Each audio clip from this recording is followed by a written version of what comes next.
Durag Diaries. Tottenham won. Manchester United won. I'm going to take it. I'm going to take it. Another clean sheet. Yeah.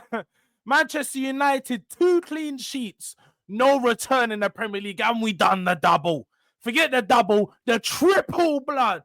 Manchester United fans can't chat to me. They can't chat to me. Come on, man. Look, Manchester United fans, yeah. Remember when I said you guys are waving white flags? Remember when I said that? Make sure when I'm around, the red carpet, talk to me nice. Because I've gone to Manchester and got 5 wins with no return this season. You think I'm supposed to be scared of these, man? They've got Brock Lesnar and Carlito playing up top for them. I've told you, Wade Barrett in defense, the fridge. We're supposed to be scared of these guys. They've got nothing to offer.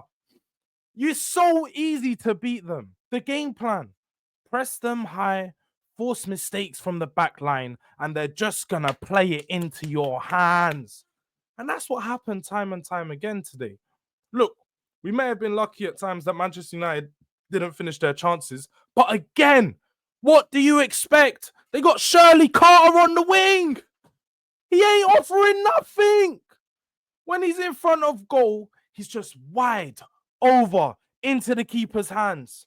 He didn't offer nothing. It's expected because he does it all the time. 1 away goal all season. United fans were sitting here putting all their hopes on this guy.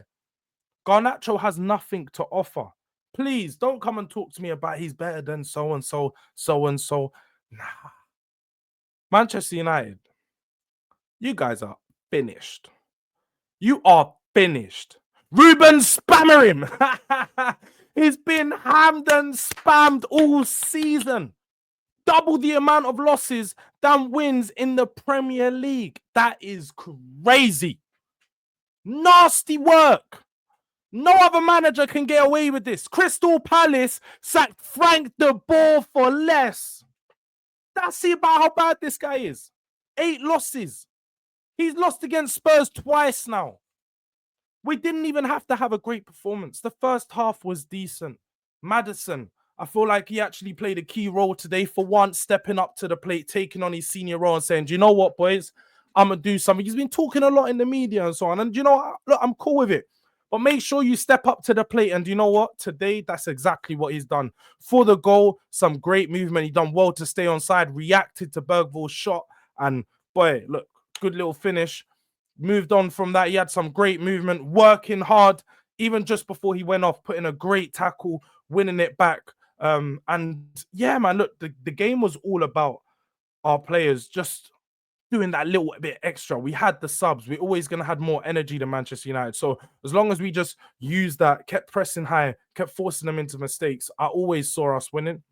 I always saw us winning. They had a few chances, but Vicario back in goal, Big Vic, gives you that calmness, the confidence he has, the fact that he talks to people. He's a leader at the back. I've said we've missed him so much because every time they shot, he's comfy with it. Kinky Butterhands he's not ready.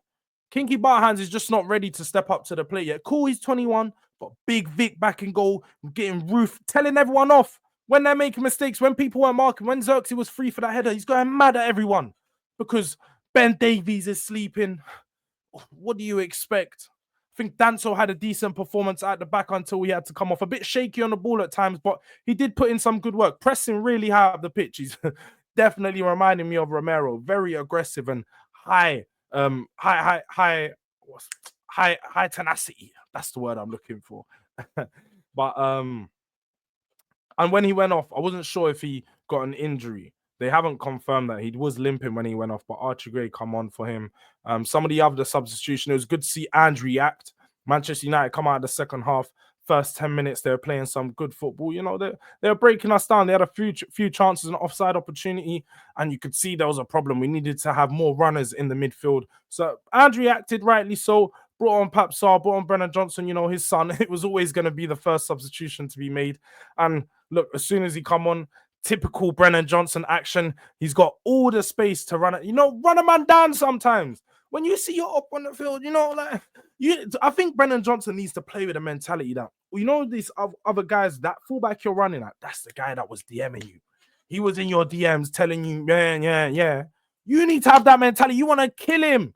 Because all he does is run at him, put it to the side, and just tries to cross. He avoids taking on his man every time. This guy would never back your beef. Trust me. You see, if you go into beef when you're outside, this guy's just going to somehow fade back into the background. Yeah. Hide away from the man, because that's what he does every time. Didn't really look too good when he come on. But look, his first game back from injury. I'm not going to slate him and be onto him too tough, because we had a few players back from injury. Odebert come back on a nice little 5-minute cameo. He looked a bit sharp, looked ready to get on the ball. And it was the first time I looked at the Tottenham left-hand side. I saw Jed Spence, Odebert, Matisse Tell running down. I was like, raw.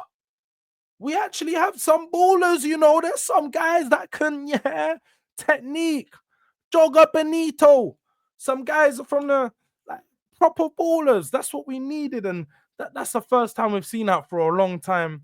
Matisse Tell was very active today, had a few chances, a few opportunities, but look, depending on what you class his performance will be depending on the expectations you have for him. I think that he had a good performance.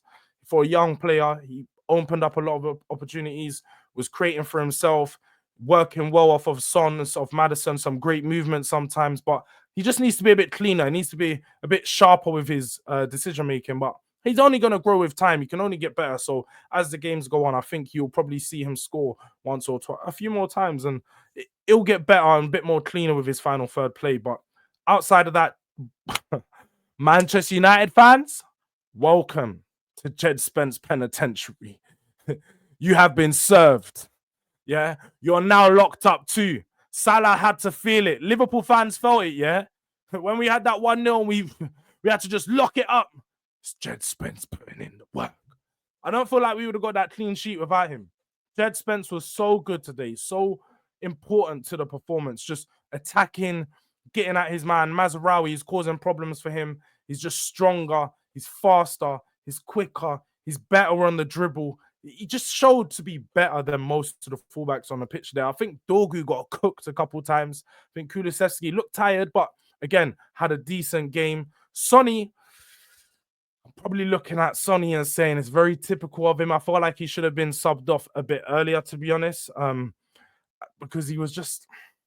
What do you expect from him? You can't really take on his man. He had a bit of pace on him, but when he's in the final third, he looks a bit shy. He doesn't really want to make the right decisions. He doesn't want to step up and take the shot sometimes. He takes too long to make the decision. So with Sonny, it was a bit here and go, but he had a decent game. It wasn't terrible, to say the least. I think Bentancur worked on his positioning a lot better today. He was a lot more disciplined. He was holding his place in the middle. Didn't press too much. When we had that 4-1-4-1 formation, he tended to sit, and sometimes Bergvall would come in being the all-action midfielder because he was getting all over the place today. Bergvall was getting all over the gaff. Another good and solid performance for him. But yeah, no, I think this performance was expected. We was expected to beat Manchester United. I didn't think it was going to be by a high margin. A 1-0 win. I'll take it. It's 3 points. We're back above them. Saeed, Cass, I will be there tomorrow. Trust me. Beating you 3 times in the season, you will not chat to me. You will not chat to me. And D Palace, back above you, fool. Yes, I am shameless. I am most definitely shameless. But look, whilst I am being shameless, people, can you make sure that you like on the video, please? We're on the road to 2K. As you can see, we're on like 1.3 right now. Big up to everyone that has subscribed so far. But like on the video, subscribe to the channel if you haven't already. But yeah, man, look, my definitely man of match would have been Jed Spence too. He was just better than... He was class today. Just another class performance, but yeah, man. Look, guys, Durag Diaries of another winner. Durag is back. Manchester United. Manchester Piccadilly. Make sure you guys are waving them white flags when I come around tomorrow, because you don't want to see me. You don't want to see me.